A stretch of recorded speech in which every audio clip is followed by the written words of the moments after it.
अरे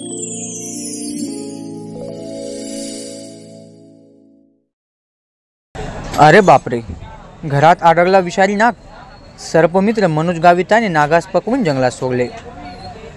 विसरवाडी येथील पोलीस स्टेशनच्या शेजारील कॉलनीत घरात काळ्या रंगाच्या नाग आढळल्याने एकच धावपळ उडाली होती। या नागास सर्पमित्रद्वारे सुरक्षित पकडून कोंडाईबारी घाटातील जंगलात सोडून देण्यात आले। लोहार परिवारास भयमुक्त केले।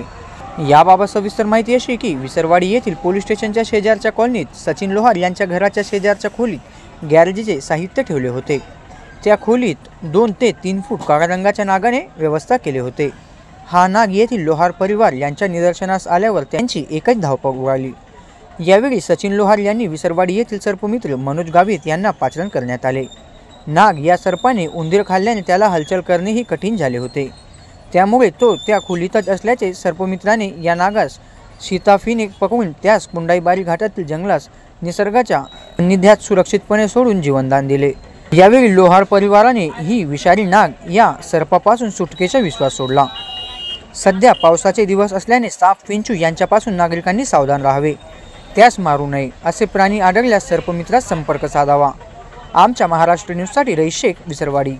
आपल्या परिसरातील संपूर्ण बातम्या आपल्या मोबाईलवरती पाहण्यासाठी आमच्या महाराष्ट्र या चॅनलला सबस्क्राईब करायला विसरू नका।